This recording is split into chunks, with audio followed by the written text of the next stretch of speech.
Ką ten su kompais? Sveiki, gerbėmėjai. Sveiki, sveiki. Labadiena. Su jumis vėl podcastas Kažką ten su kompais. Vedėjai 3 bezditai Vytautas.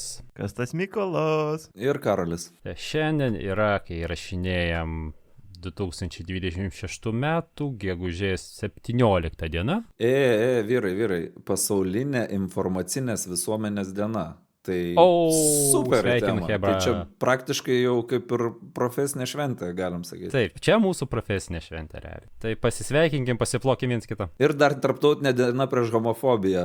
Petras Gražulis yra duchas. Oi, politikuojam vėl, atsiprašau. Man irgi pasitaiko, kad pagalvoju. Nu, bet faktai yra faktai.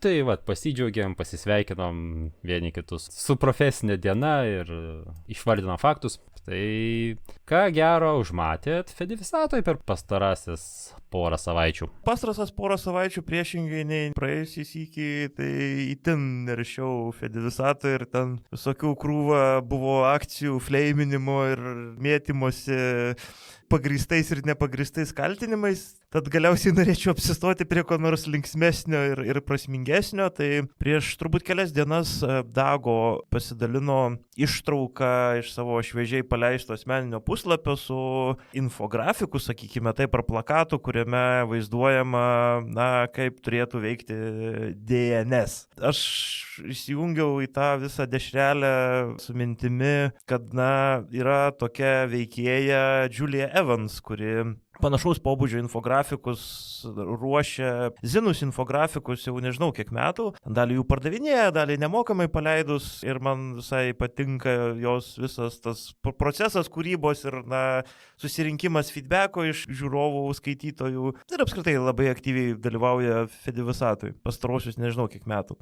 Žinau tik tai, kad Karolis truputėlį pyktelėjo, kad ten jaus lopas iš esmės. Ne,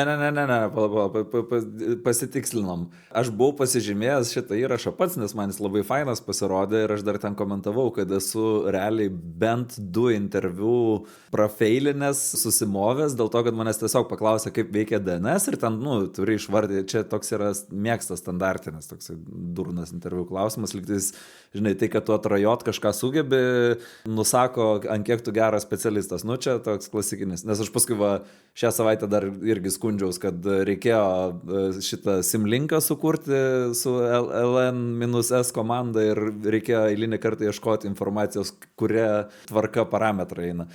Aš pastebėjau iš karto, kad jis ten su AI padarytas, galvoju, gerai, čia vėl gali būti kontroversiška ir tada tiesiog mačiau, kad kiti žmonės komentavo ir skundės, kad bet čia su AI ir čia, Man galbūt labiau patiko tas motyvas, kad ne tiek atskundėsi, kad jie čia su AI, bet žiūrėk, gal tu gali uždėti antraštę, labelą.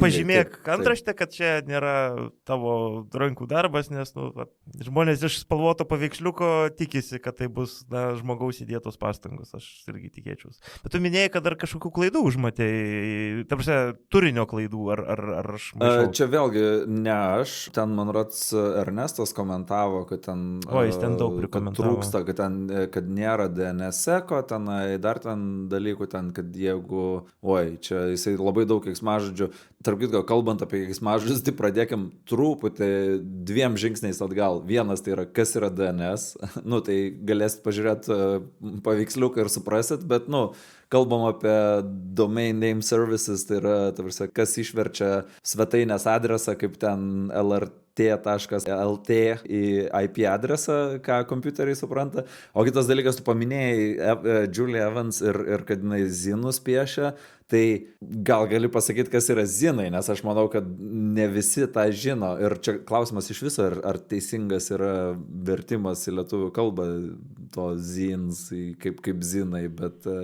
Aš kaip suprantu, zin, tai čia yra nuo magazine, kaip žurnalas. Tiesiog elektroninis variantas. Mėgėjiškas rankų spaudos, rankų darbo Lietuvoje turbūt samizdatas egzistavęs kokiais 80-ais, 90-ais, ten tiek muzikos, tiek kokių tik tai nori. Tai jau prasidėdavo būtent, kad kažkas nupiešia ten realiai dažniausiai ranka, ten sumaketuoja, ten būdavo, kad suklijuoja ir tada paskui atsirado, aišku, ten kopijavimo aparatai, tai prasme, jie būdavo kopijuojami ir taip platinami, tai jo, tai čia tiesiog norėjau atkreipdėmėsi, kad nebūtinai visi žino, kas yra zinai. Tai gerai, tai toliau tada kaip ten su to DNS-o. Tai ir tiek, aš norėčiau, kad pridėtumėm nuorodas tiek Julius Evans turinį, kadangi man jisai labai estetiškas, fainas ir pats procesas mane labai džiugina. Ir sakau, jau N metų seku tiek blogus, tiek apskritai, ką kuria, ką daro ir taip labai maloniai nutikė kas kartą pasirodžius Fedivisatoje ar kažkokioje kitoje platformoje. O šiaip dar trumpai norėčiau kitą dešrelę paminėti, nors jau Vytas pyksta, matau.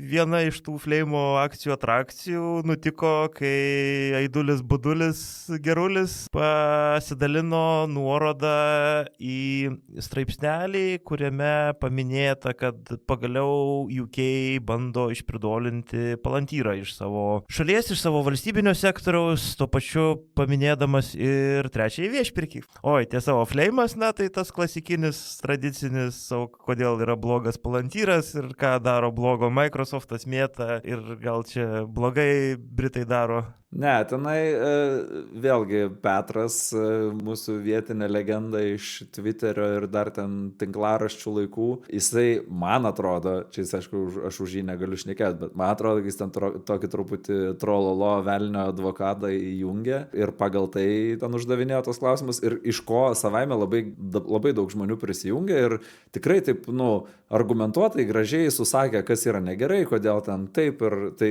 šiaip labai gera diskusija, reikėtų ją iš viso turbūt užrašyti ir padaryti iš jo straipsnį, ta prasme, normalų, kodėl Palantyras nėra gerai, bet čia gal kitam kartui paliekam.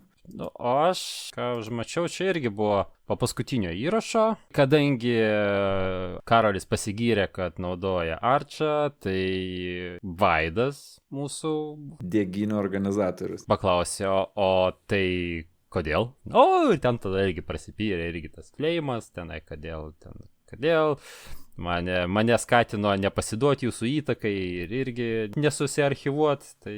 Man tai įdomiausia, kad dalinai dėl manęs kyla tas Flame'as, bet kadangi aš tiesiogiai nebuvau užtagintas, aš net nemačiau. Aš kol nepamačiau užrašų šio epizodo, žiūriu, čia Vaidas, čia klausė, kodėl čia Karolis dabar tą Archą naudoja. Tai tiesiog, kaip ten yra tas, kadangi irgi buvo, plemba, čia dar buvo labai ta diskusija apie lietuviškus posakius, ar ten kas ten, kokių ten šustrų morkų valgės ir kur ten ką šikantis sutraukė. Tai šitą irgi gal kur nors įmesim patiliukais į šaunautus, bet pamečiau visai mintį, ką norėjau pasakyti.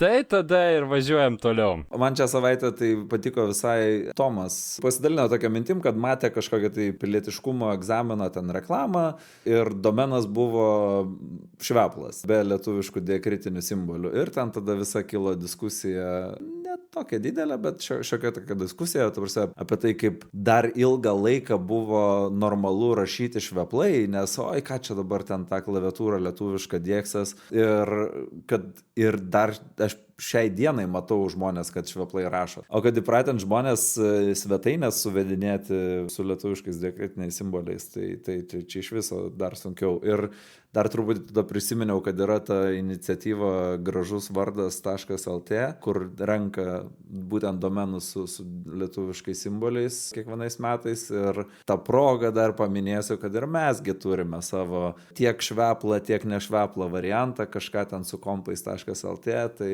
gal žiūrėkit ir mus kitais metais kas nors nominuos ir galbūt net išrinks. Tai. Gerai.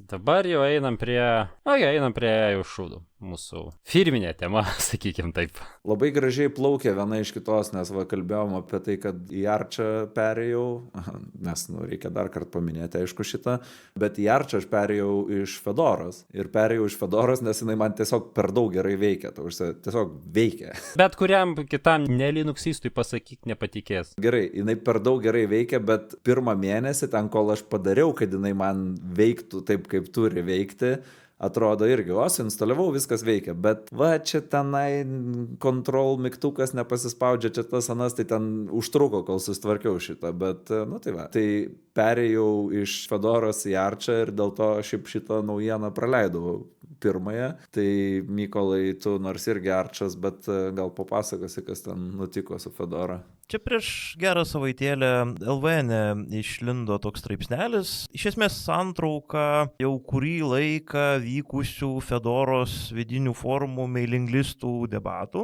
Ir visa esmė šito, sakykime, potencialaus ajajaus sušikinėjimo ir Fedoros klausimų yra tai, kad vienas iš Red Hato darbuotojų pasiūlė tokią iniciatyvą per ten Fedoros visas ten įrankius ir policies ir visą kitą, kad o gal davai padarom Fedorą, jos atšaką arba visą Fedorą orientuotą į ajajų. Tai yra AI Developer Desktop iniciatyva. Tas jo pasisakymas, sulaukė nemažai tiek kritikos, tiek pritarančių balsų ir, iš esmės, labiau turbūt kritiniai balsai buvo organizuoti ir argumentuoti, tai dalis kritikos atsirėmė tiek į techninius klausimus, kadangi, Fedora stengiasi būti, kaip minėjai, tokia stabili, naudojama ir labai ten smarkiai nešuoliuojanti tolyn, smarkiai nesikeičianti.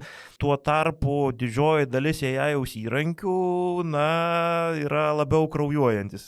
Ir tokia iniciatyva galimai pakenktų visiems procesam, kurie leidžia užtikrinti tą tokį stabilumą ir veikimą, kadangi visas tempas, greitis ir upstreamo developmentas kur kas greitesnis jajaus įrankių pasaulyje. Kita dalis kritikų labiau rėmėsi filosofiniais klausimais, kaip vėlgi tas pats atviras kodas, kadangi kaip taisyklė jajaus įrankiai neretai remiasi arba parsivelka kartu kažkokius modelius, kurie nebūtinai yra parvilkti, sukonstruoti pagal visos atviro kodo apibrėžimus ir kitas velniavas. Taipogi kalba sukasi apie įvairius NPU ir ten vaizdo plokščių driverius, kuriuos reikėtų irgi ten perpakuoti, kišti ir ten sekti jų pasikeitimus ir panašiai.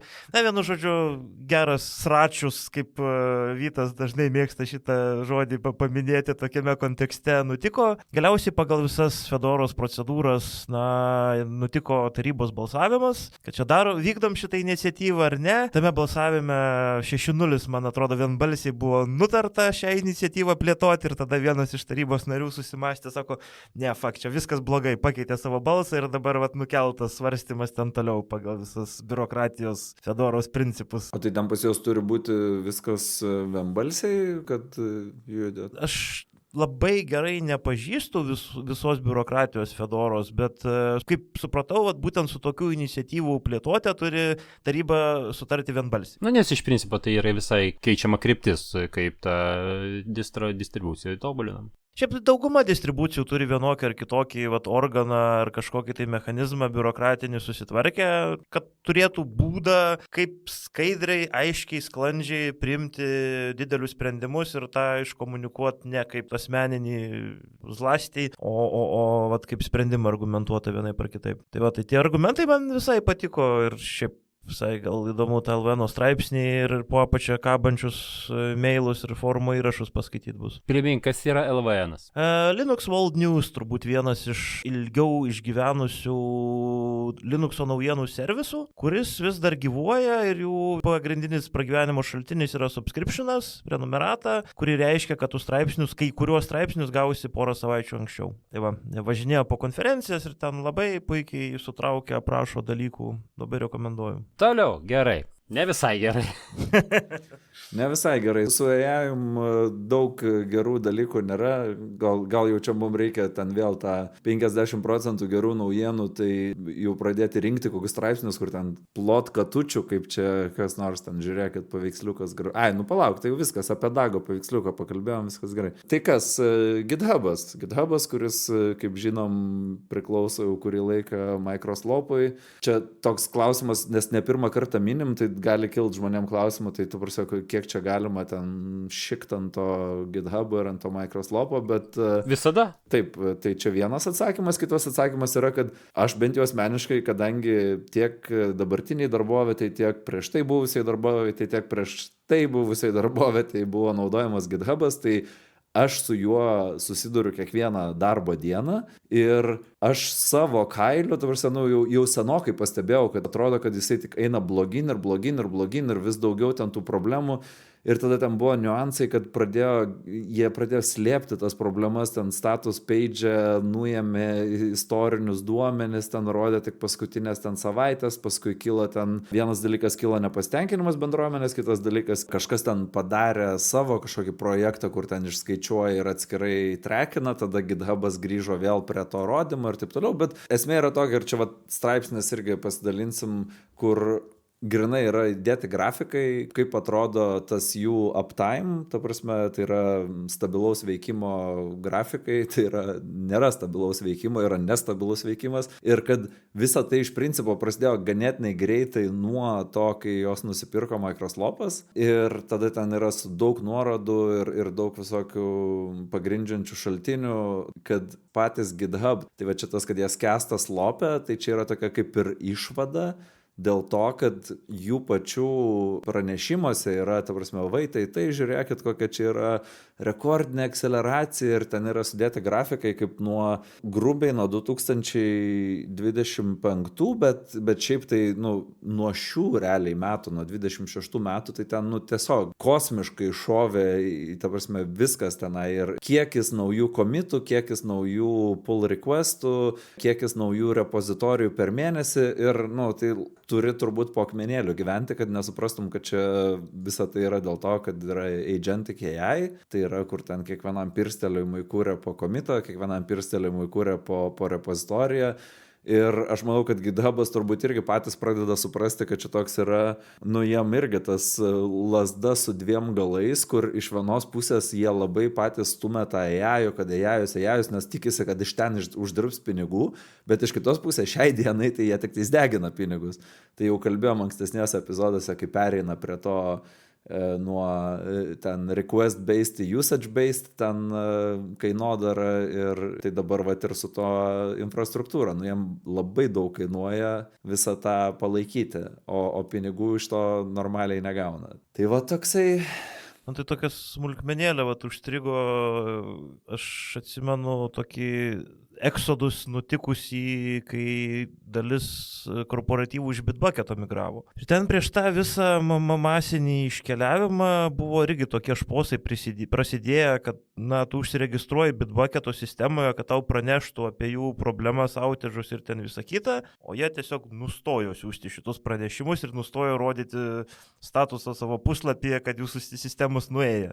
Tai toks, nežinau, man tokia praktika slėpti savo problemas atrodo labai neskaniai. Tai čia toks, viena iš tokių ironijų yra, kad vienoje buvusių darboviečių ten kelis metus zyzė visi per visus tenai vidinės apklausas programuotojų ten ir inžinierių, kas jums padėtų ten geriau dirbti, buvo, kad Bitbucketas yra blogai, Bitbucketas yra šūdas ten ir iš tikrųjų ten lūždavo ten kiekvieną dieną ir ten funkcijų neturėjo, ten tiek GitLabų, tiek GitHubų lyginant atrodė kaip tenai kažkokia pasenus technologija, ten dinozaurinė.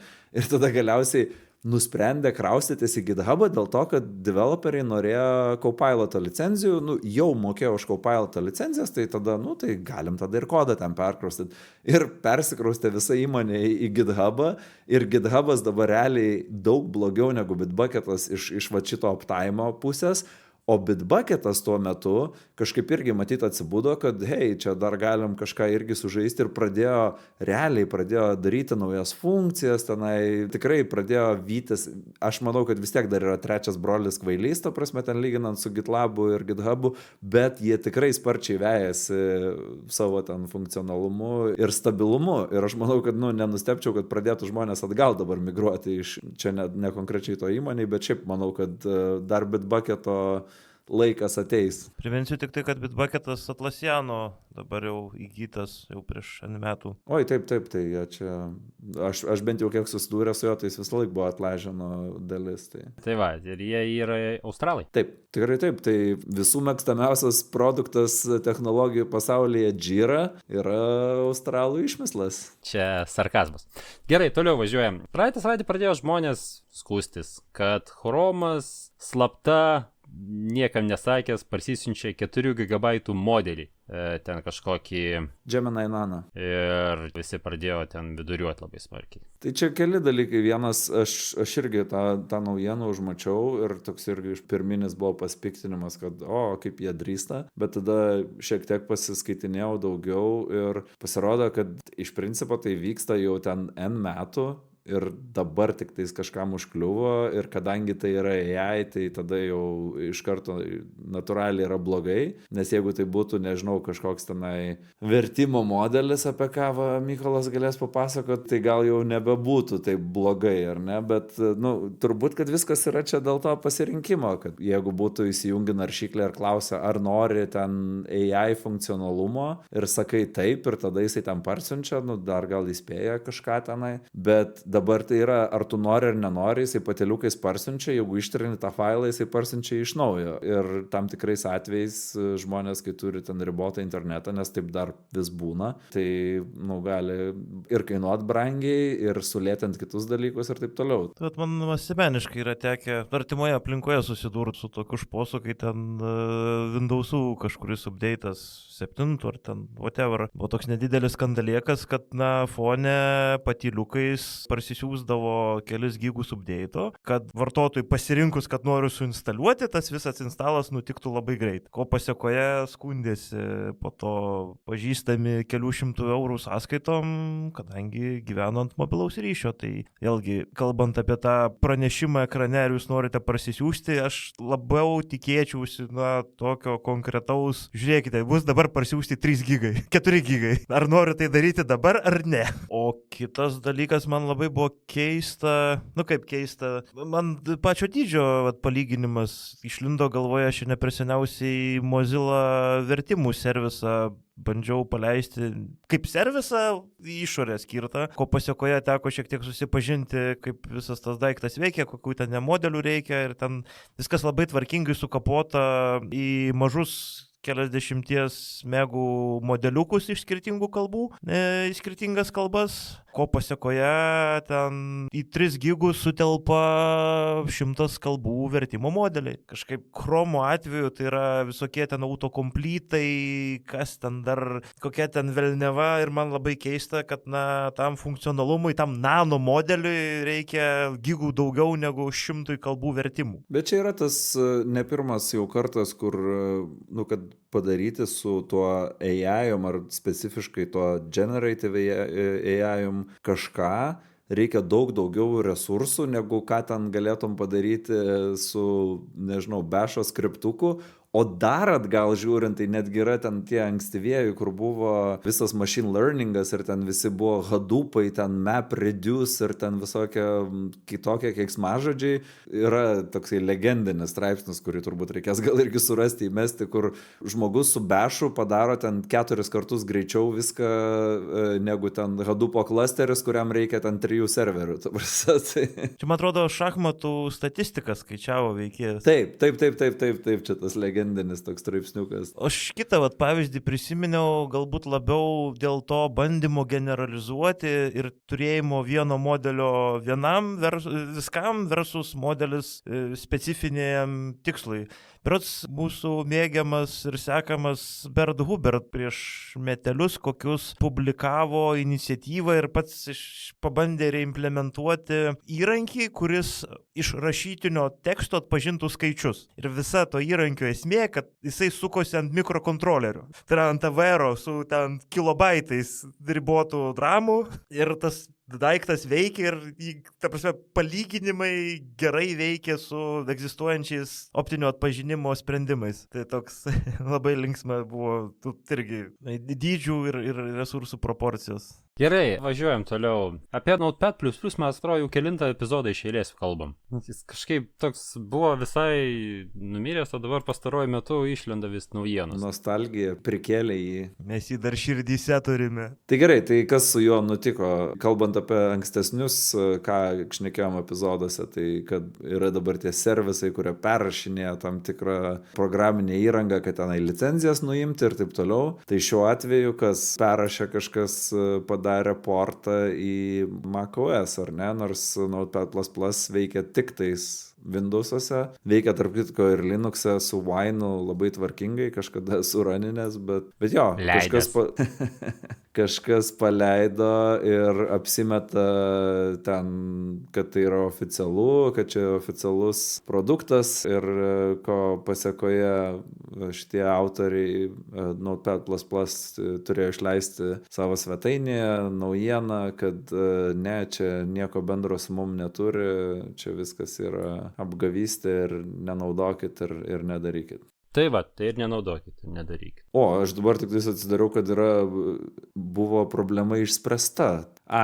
Šito prekės ženklo pažeidžiamumo problema buvo išspręsta, nes parašė tam to porto autoriui, kad negalima jum naudoti ir jie nustojo tai naudoti. Tik neaišku, ką jie ten dabar naudos, bet oh well. Oh well. Tai tada einam prie to, kas pas mus vyksta Europoje. Čia biški knisalinės darosi, tarp kitko. Negeri. Ne tai, kad ne knisalinės, šūdai iš tikrųjų darosi. Ilgą laiką buvo kalbant apie visą šitą skaitmeninę nepriklausomybę ir visą kitą, kad atviras kodas yra vienas iš kertinių dalykų. Kad jo reikia ir visą kitą. Ir dabar paskutinės tos agentą kaip plano, tos skaitinės nepriklausomybės, atviro kodo paminėjimas kažkaip tai padarė dingau. Čia turbūt svarbu paminėti, kad ne tik atviras kodas buvo įtrauktas kaip tema svarstymuose apie skaitmeninę nepriklausomybę, bet dabar galvoju, bent prieš kelis mėnesius Europos komisija buvo paskelbusi šaukimus, tai yra organizacijom, kurios apsiema atviruoju kodu, prisiduoti, parašyti, papasakoti, ką jie daro, įtraukti į šitus svarstymus. Ar netgi kitokio lygio buvo prieita ir kažkaip labai toks, keistai nuskambėjo tas visas dingimas. Gal per mažai atsišaukė kas? Aš labai abejoju, kad per mažai atsišaukė, kadangi tas šaukimas buvo nuvilnijęs ten per gyvą galą projektų. Aš Linuxo kernelio mailing listuose mačiau ten Matrixo ir šiaip organizacijų, kurios aktyviai pasisako įvairiais klausimais ir dalyvauja netgi svarstymuose kaip žmonės. Ir toks kažkaip labai, labai taip neskaniai nuskambėjo. Ir kitas turbūt dalykas susijęs dalinai, tai kovo mėnesį taipogi turėjo būti formaliai, oficialiai skiriamos baudos Google'ui. Irgi analogiškai Europos komisijos ten posėdžio metu už ten konkrečius pažeidimus, būtent to kaip ten tas aktas? Digital Markets Act. Digital Markets Act. Ir Digital Services Act yra du. Taip. DMA ir DSA yra du ten skirtingi įstatymai. Tačiau konkrečiai dėl DMA turėjo būti skirtos Google'ui baudos su daug nulių, konkrečiai už Google Play'aus monopolizaciją, taipogi už prioritizavimo Google resursų paieškos rezultatuose ir panašiai. Ir taip kažkaip visai panašiu metu išlindo, kad visas šitas baudų skirimas kažkur tai dingo vėlgi iš plano, iš agendos, ir niekas apie tas baudas nekalba. Ir čia neseniai, čia praeitą savaitę, ar kada ten išlindo straipsnis, kad pati von der Leyen pasistengė, kad šito nebelik. Baudos būtų, tas svarstymas būtų atidėtas. Būtų šiaip labai įdomu išgirsti iš žmogaus, kuris labiau žino vidinės Europos komisijos procedūras, kadangi čia bet diskutuojant išlindo toks klausimas, tai kaip čia gali von der Leyen savavališkai priimti sprendimus. Aš iškėliau tokią prielaidą, kad išėmimas iš plano, iš agendos ir jo patvirtinimas, vos ne kaip mūsų parlamente, tai yra Seimo pirmininko atstovybė, jeigu aš neklystu. Ne atstovybė, funkcija. Viena iš funkcijų. Ta prasme, patvirtinti turinį, agendą ten posėdžio ar ten pavasario sesijos galiausiai. Jo, tai čia dėl to, kad straipsnėje, kuriuo čia remiamės, tai ten buvo tiesiogiai nurodyta, kad von der Leyen asmeniškai įsitraukė ir sustabdė šitą baudą. Tai ir klausimas, tai Mykolo teorija yra, kad jinai tiesiog išėmė iš balsavimo. Aš teorijos neturiu, man tiesiog kyla klausimas, tai kiek jinai teisų turi, ar mes čia esam sąjunga, ar federalizmas, ar totalitarizmas kažkoks, ta prasme, jeigu ten gali... Žinau, man labiau pradeda darytis panašu į oligopoliją. Yra Amerikos šitų... kompanijų Europoje. Nu, tai o kas užsiminėja šitais... Lobizmais? Lobizmu. Tai vėlgi, čia viena iš teorijų, kodėl, vat, pavyzdžiui, Google'as dingo, šitos baudos dingo, tai yra, kad Uršulė nusigando Trumpo grasinimų ir čia taip pabandė sureaguoti ir taip paglostyti oranžinį petį, bet čia... Sakau, turbūt esminė problema ta, kad iš viešų šaltinių matyti, kad vienu metu buvo agendoje, arba buvo pranešta, kad mes paskirsime baudas, tik mums čia dar reikia biškį pasidėlioti. Ir kitu metu pasižiūrėjus vėliau dingo. Ir kažkokių tai aiškių paaiškinimų, kas, kodėl, kur, čia iš dalies turbūt yra toks truputėlį spyris technologijų žurnalistam. Iš kitos pusės, kad sekti, kas ten Europos komisijos biurokratijoje vyksta, nėra taip lengva. Aš manau, kad man reikės atsiprašyti už savo ankstesnį išsišokimą ir pasikviesti Petrą į svečius ir jisai mums paaiškins, kaip dalykai vyksta. Čia tiesa Petra ne iš Fedivisatos, čia kita Petra. Oi, taip, kita Petra. Čia tikrinam tiesiog, kas užmigo, kas neužmigo klausydamas. Jo, nes Dainius dabar gali turėti problemą. Jo, Dainius mums nebedraugas. Bet, ta prasme, jūs matėt, kas kreipėsi dėl Dainiaus? Taip, tas pats Petras. Aha. Tai gerai, važiuojam toliau. Gerai, none of your business. Čia, Mykolai, tu šitų juos labai mėgsti. Man rods, mes visi juos mėgstam nuoibai. Bet Mykolas skaito, ką jie daro. Aš vokiškai neskaitau. Ne, aš juos seku Mastodone seku ir jie visai smagiai papublikuoja, ką veikia, ką daro ir anglų kalba, sakykime taip. Priminsiu, kad jie Austrai berods. Čia ne per seniausiai išlindo, beskaitinėjant, kas vyksta Fedivisatoje, jų pranešimas apie tai, kad jie skundžia LinkedIno praktikas kaip prieštaraujančias GDPR-ui. Konkrečiai kalba sukasi apie tai, kad LinkedIno, čia administracija, moderatoriai, supportas atsisako pateikti vartotojam informaciją apie tai, kas žiūrėjo jų profilius. Kadangi pagal GDPR tai turėtų būti leista, LinkedInas tai siūlo kaip premium paslaugą, bet net paprašius explicitly patenkinti šį reikalavimą, jie atsisakė tai atlikti. Čia vienas iš pavyzdžių, kaip Noibas arba Not Your Business praeina kelias iteracijas, eksperimentų, pabando parašyti, surenka laikus, kiek čia užtruko, ką atsakė ir galiausiai pradeda teisminius procesus. Konkrečiai pabaksnuodami GDPR straipsnius, man labai visas šitas procesas patinka, tiesą sakant, nes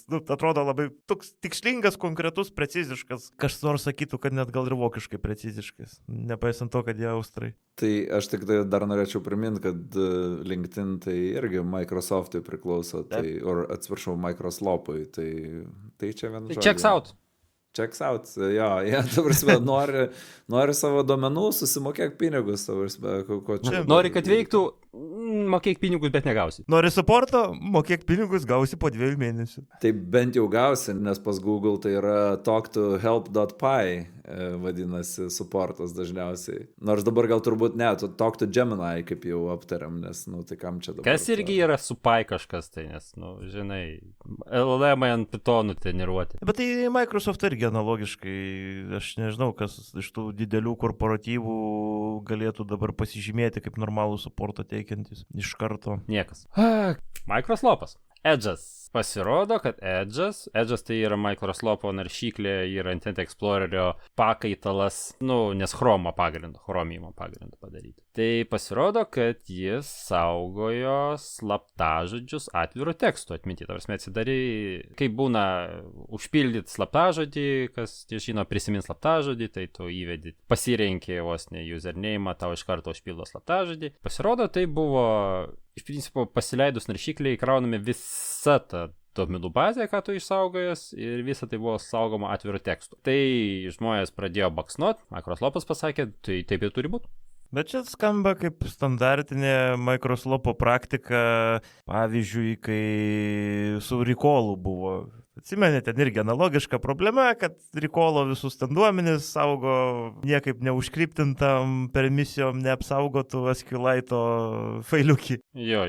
O šiaip kitas dalykas, man toks yra įstrigęs momentas, stebint Microsofto, Windows'ų vartotojus, kad dažnu atveju dalis žmonių net nežino, kokią jie naršyklę naudoja ir dėl to labai nesuka kiaušų. Aš turėjau čia tokią neseniai diskusiją su vienu bičiuliu, kaip pasakiau, kad perinstaliavau žmonos kompiuterį ir sudegiau Chrome, nes tai, ką jinai naudojo, ir tada jisai sakė, tai kaip tu čia dabar podcast'e čia šneki visai prieš šitą ir čia už privatumą ir čia leidi žmonai taip daryti. Nu, mes nesam, dabarsime, absoliutistai, jeigu žmonėm tinka, patinka, aš ką bandžiau pasakyti, kad aš bent jau bandau ten tinklo lygmenį tas problemas praspręsti. Yra tam tikri ten, vėlgi to paties DNS, ten filtrai ir taip toliau, bent jau kažkiek tai apriboja, kiek ten tos naršyklės ir tarp kitko jo, Windows'us jinai irgi naudoja. Tai ir kiek tie Windows'ai skambina namo ir kiek ta naršyklė ten skambina namo. Nu, bet negi dabar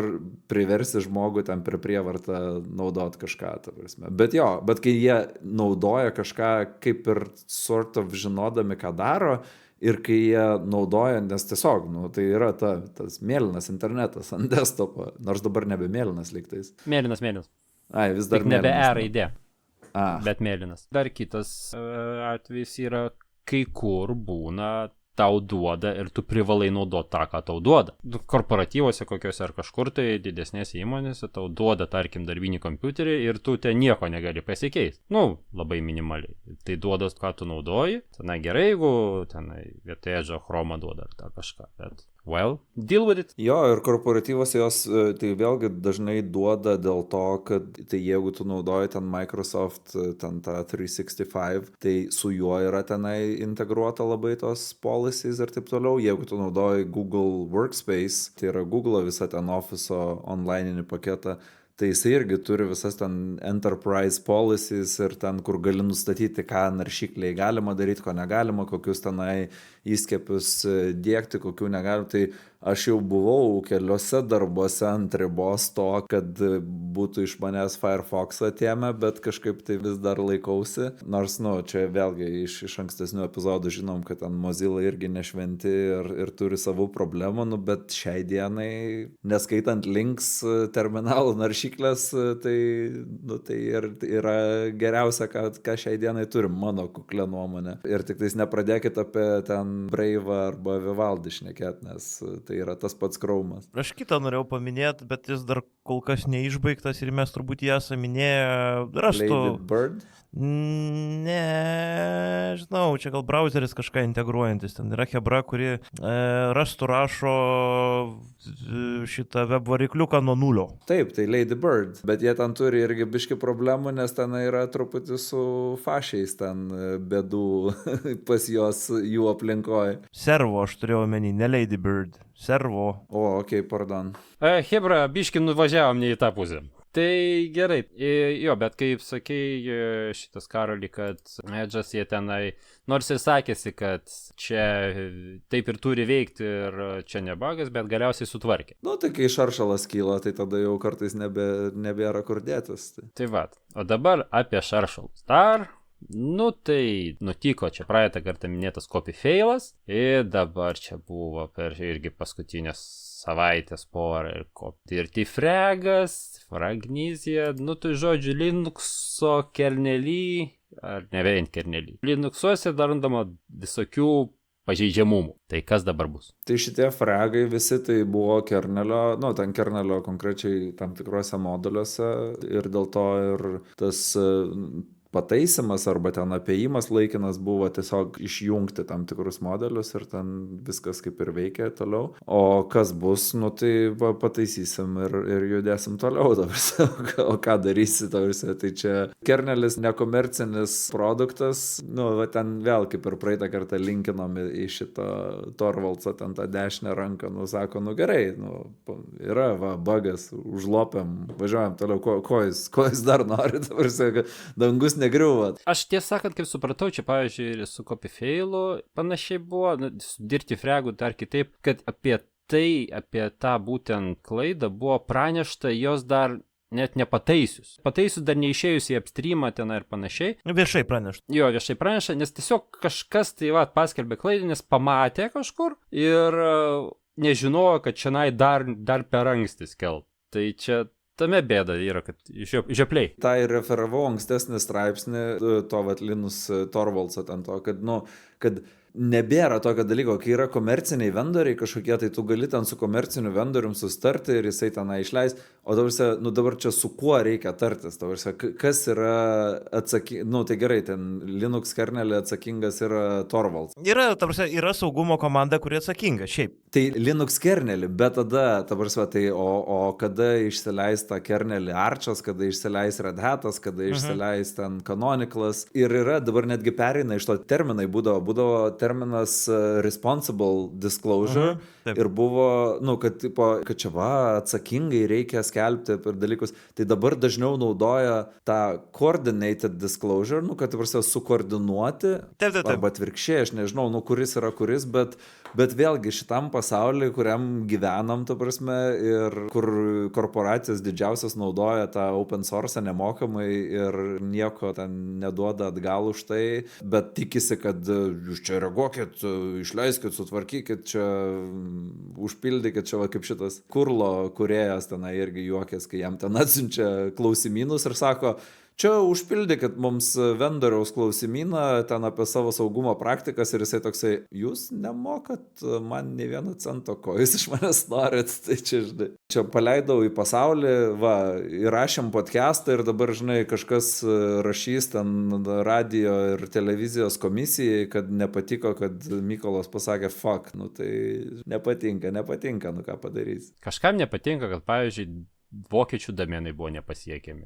Aišku, čia gal vokiečiam nepatinka. Kaip reikia žiūrėti tą vokišką porną, kai .de neveikia. O tai vokiškas pornas nepagrindė iš .se? Ne, SU, atsiprašau, SU. Ne, man vokiškas pornas pagrindė iš VHS kasečių.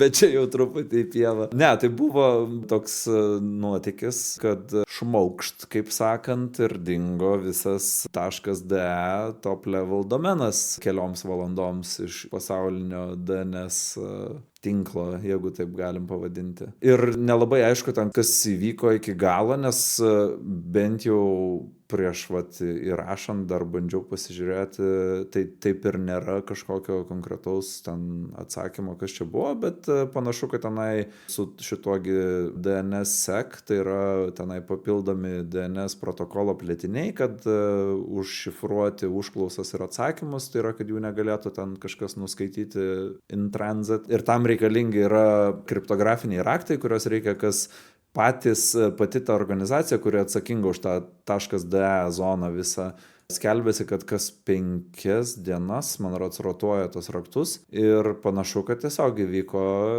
sugedusi rotacija, nepavykusi rotacija ir visos užklausas naudojančios tą DNSSEC, nes gali tu užklausas daryti ir be jo, nustojo veikti iki tokio lygio, kad mūsų taip kabutėse mėgstamas Cloudflare šiuo atveju pabuvo truputį geriečiai ir išjungė porai valandų tą DNSSEC validaciją, kai užklausos vyksta į .de domenus tam, kad jie užsikrautų. Bet realiai tai 18 milijonų domenų tiesiog buvo nepasiekiami 3 beveik valandas. Man kas labai įdomu, kad tu iš savo perspektyvos sakei net 3 valandas. Nors turbūt daugumai žmonių 3 valandas atrodo, čia nedaug, žinai.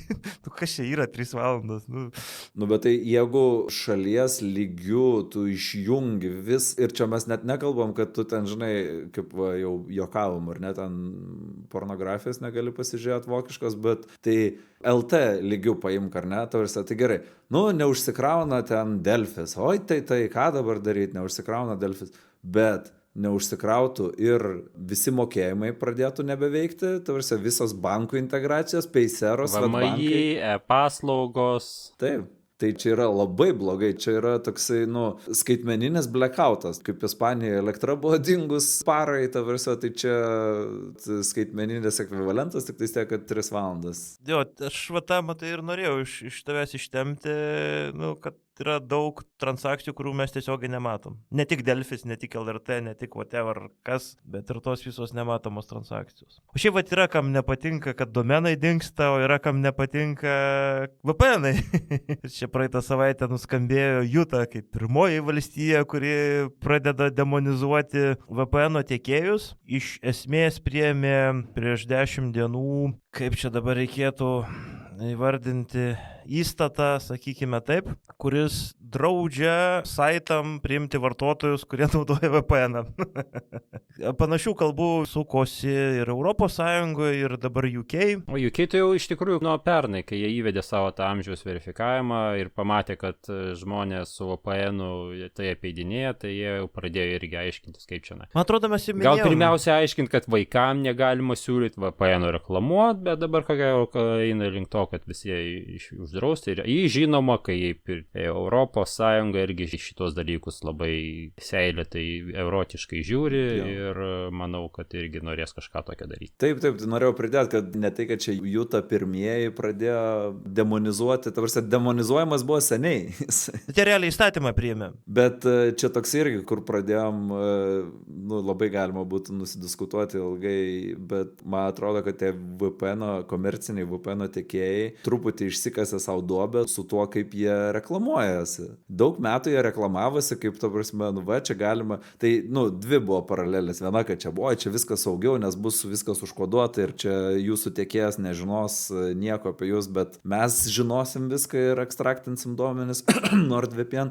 Bet šita kita buvo dalis, tai ta kad, ta prasme, kad čia galima apeiti, gali žiūrėti Netflixą Amerikoje, arba ten iš Europos Sąjungos, tenai ir, tai dabar patys ir atkreipia dėmesį, kai tos reklamos eina visur. Tai turbūt kažkoks irgi gražulis klausė kokios nors tinklalaidės ir išgirdo, kad su Surfsharku galima apeidinėti dalykus. Tai. Ir turėsim problemų. Bus tų problemų ir, kaip minėjom prieš pat įrašant, kad čia ne pirmas kartas, kaip ir chat control buvo per kelis kartus pridusinta, kaip ir turėjom. Vėl dabar užkrito, kaip ten tie buvo Amerikoje, aktą, faktą ir ten visi kiti. Tai ir chat kontrolė grįž, ir tas amžiaus verifikavimo klausimas kils, ir norėtųsi taip naiviai tikėtis, kad mes kažkiek bent jau prisidedam prie tų klausimų kelimo ir dėmesio atkreipimo, kad žmonės, vis tiek eitų, šnekėtų, domėtųsi, kas vyksta. Ne viską išspręsim, kažką pralaimėsim, kažką laimėsim, bet kažką reikia daryti. O kalbant apie darimus, ar judam į linksmesnės naujienas? Kalbant apie linksmesnės naujienas, tai labai patiko Laimės kūdikio pasidalinta Fedivisatoje žinutė, nuoroda į Inkscape, vieno iš atvirojo kodo vektorinės grafikos redaktoriaus blogo įrašą apie tai, kad jie prisijungia prie vokiečių peticijos, kurios tikslas Vokietijoje pripažinti atvirą kodą ir dalyvavimą atvirame kode, kontributinimą ir panašiai kaip savanorišką veiklą. Siekiant atvirą kodą reglamentuoti kaip pozityvų dalyką, paskatinti dalyvavimą, adoptioną ir kiek apmažinti netgi demonizavimą, kadangi kai kurių įmonių valdybos, vadybos, vadovybės atvirą kodą mato kaip riziką, kaip problemą, apie ką mes jau nesikį esame kalbėję ir dėl ko labai pikta. Labai puikiai atrodo. Bet tai man klausimas, tas pripažinimas kaip šito volunteeringo ten ar ne, tai kas iš to? Ar čia mes kalbam apie kažkokius tai mokesčių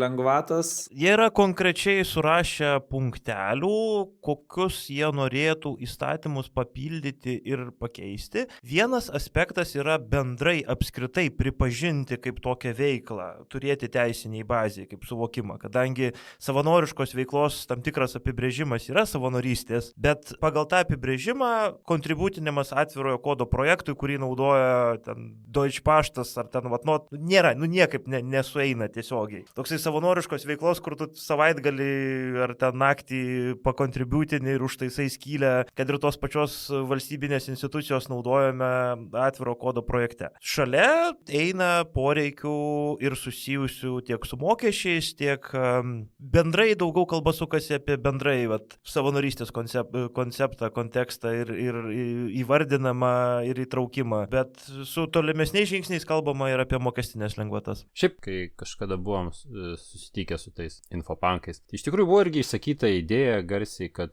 gal būtų nieko, kontributinimą į atviro kodo projektus kažkokį tai priskaičiuoti moksleiviam prie tų socialinių valandų, kurie jas dabar turi kažkaip tai atidirbt. Jo, tai čia būtų labai faina, bet turbūt tam, kad tai vyktų, tai visų pirma reikia nustoti tą moksleivių atkirtinėjimą nuo atviro kodo projektų. Šiaip pas mus aš beveik esu tikras, ta visuomeniai apie atvirą kodą žino tik tai tie, kurie gyvena kartu su programeriais. Realiai pasižiūrėjus į mūsų Fedivisatos padangę lietuvišką, tai vėlgi čia nėra kažkokia labai reprezentatyvi ir čia šiaip yra tas, net nežinau kaip lietuviškai, self-selecting, ta prasme, grupė žmonių, ar ne, kurie jau pasirinko Fedivisatoje būti, o ne Facebook'e ar tenai Twitter'e, bet turim ne vieną, ne du ir tikrai net ne 3 moksleivius šitoj Fedivisatoje lietuviškoj, kurie labai aktyviai dalyvauja veiklose ir ten 0011 LT ir ten kur tik nori, ta prasme, ir kurie turi pats ten naršęs savo, ten turi repozitorijas, kažkokį ten kodą talpina ir taip toliau, tai čia nereikia, nors ir esam ten 3 seni bezditai, bet nenusibesdėkim taip visai jau. Tai matai, žinai, aš moksleiviams, viltis visai gera, aš dėl jų niek nesijaudinu. Aš kalbu apie tuos bezditus, kurie už mus dar senesni. Bet tai man tas yra įdomu. Tie, kurie sėdi Seime ir panašiai. Lietuvoje mes iš viso ar turim, mokestinių lengvatų susijusių su savo laiko, tai vėlgi su savo narystę bendrai, nes ant to, kad jeigu esi Šaulių sąjungoje, ten galėsi šautuvą nusipirkti su nuolaida, bet ar yra kažkokių tai... Šito nežinau. Ok, čia jau reikia, gal skaitytojai, klausytojai gal papasakos komentaruose, bet labai įdomu dabar pasidarė pačiam. Tai va, čia truputį dabar netokia gal linksma naujiena, bet irgi apie jaunimą šnekant. OpenSUSE savo puslapyje taisyklėse atsirado toks punktelis, kad jeigu tu naudojasi jų puslapiu, tai reiškia tau yra 16 arba daugiau. Arba pagal tavo šalies ten regiono įstatymus tinkamo amžiaus naudoti šito puslapį. Ir ten toks truputį forumuose pas juos šioks toks triukšmelis kilo, tipo, tai kodėl šiaip iš vis, prisidėti irgi, prie atviro kodo, taip jaunimas mokosi, taip jaunimas supranta iš dalykus ir daugelis tenai nuo mažumės prie tų kompų sėdi ir taip, ir čia dabar pasako, kad ne, tu negali. Kaip sakau, demonizuojamas jau ne socialiniai tinklai, demonizuojami kompiuteriai iš vis. Tai taip, tai aš turbūt į tai referavau ir užbėgau ten truputį už akių, kad, tai jeigu norim, kad vaikai prisidėtų, tai, mes, aš suprantu, kalbėjom apie Lietuvą, bet tokia tendencija atrodo su tavo visamžiaus verifikacija ir ta nesąmonė, kad, tiesiog tuoj padarysim, kad negali tu gyventi internete ir jo naudotis tol, kol tau ten, pradžiai 16, paskui 18, paskui iš viso atimsim. Nuo 21. Tikrai pirmą galėsi pasigerti, o paskui atsidaryti internetą. Man tai užkliuvo kitas dalykas, kad OpenSUSE pasiekė to bloguoju pavyzdžiu, kai patyliukais pakeičia taisyklės ir tas pakeitimas išlenda tik tai, kai kažkas netyčia pasižiūri tas taisyklės ir žiūrėjo, pala, čia šito nebuvo. Hebra, kada čia nutiko, kas čia yra, kas čia vyksta. Ten forumuose pradėjo klausinėti ir ten, kaip minėjai, triukšmas kilo, tai atsakymas buvo, tai teisininkai. Tai čia visada yra. Taip, bet aš turiu omeny, atviro kodo bendruomenį tą reikėtų iš anksto komunikuoti.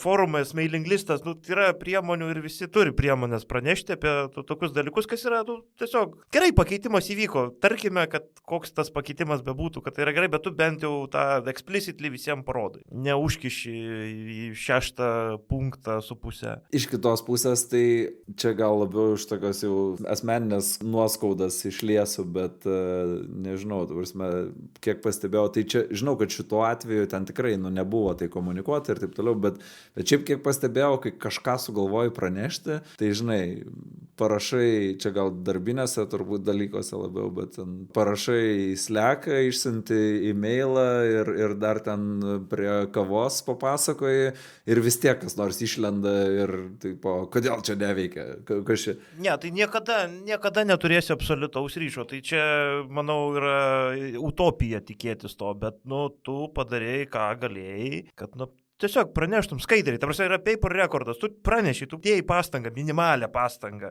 tu dar ir mailą nusiūs, ne tik pakeis, puslapį. Bet tai ką, man vėl distribuciją keist reikės, ne? Tai ateik į Arčą. Ką tik Vytautas į ekraną parodė Ritos Miliūtės gestą. Taip jisai dabar bus žinomas nuo šiol, tas gestas, ne Vytautas. Tai gerai, o pabaigti gal, kad tokia smagesnė nata, tai kaip ten mūsų jau kelintą kartą minėtas Sovereign Tech Fund, kam dabar atseikėjo pinigėlio? Atseikėjo KDE pinigėlių milijoną. Ir daug, 1,2 milijonų, man atrodo. Kažkas jau į tą pusę. Virš milijono, tarkime, eurų. Nes KDE beje yra Vokietijoje. Būstinė, pavyzdžiui, GNOME, man atrodo, yra Amerika kažkur, kiek aš žiūrėjau. GNOME'as ar nesu Red Hat'u vienoj lovai ir aš maišau, pataisykit mane, jeigu klystu. Gali būti. Ten jie arti susiję, bet man atrodo, kad yra GNOME Foundationas ir atskiras, prasme, jie nėra Red Hat'o dalis. Bet žodžiu, tai KDE yra vokiečiai ir jie gavo pinigų. Jeigu aš gerai atsimenu, tai jau ne pirmas, ne antras ir ne trečias kartas, kai KDE funduoja, bet iš kitos pusės, vėlgi, jeigu aš gerai atsimenu, tai KDE buvo ir tebėra ta mažiausiai pinigų turinti grafinė aplinka.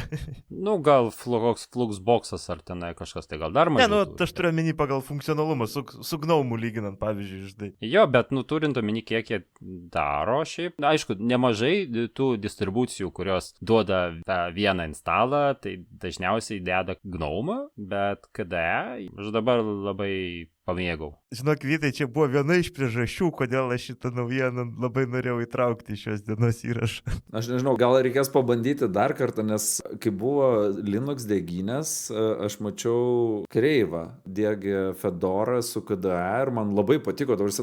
Patiko iš tos pusės, kad tiesiog pamaniau, kad žmonėm, kurie ateina iš Windows'ų, tai tikrai turėtų būti KDE artimesnis širdžiai, nes, pavyzdžiui, iš Mac'o, tai GNOME yra patogiau, nes ten primityvos visos ir konceptai artimesni. Bet būtent dėl to ir aš, kai dėgiausi Fedorą, įsidėgiau KDE ir man per daug Windowsiškai pasirodė ir aš tiesiog galiausiai grįžau prie GNOME, nes ateidinėjau iš darbinio MacBook'o, tai man GNOME'as kažkaip mieliau. O aš tiesą sakant, dėl ko jie susidėgiau, bet aš pasidariau į tą viską galiausiai, kad man tą patį Pop OS primena.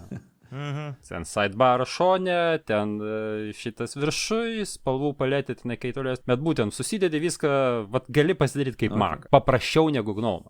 Kaitaliotis gali paprasčiau. Įdomumo dėliai šitas Sovereign Tech fundas tiek GNOME, tiek KDE jau apie milijoną yra skyrę. Taip. Apylygiai, daug maž. O čia dabar dar atskirai milijonai. Žodžiu, šitą naujieną gerai. Lauksim dar kažkokių tobulinimų. Galėtų biški veilandą patobulinti. Man tik įdomu, nes iš ankstesnių naujienų tai buvo, kur ten jie skiria tos pinigus, tai tarkim kaip Mastodonai buvo. Ir ten buvo labai konkrečiai vardinta. Darysim tą, ten end-to-end encryption, darysim privačių žinučių ir taip toliau.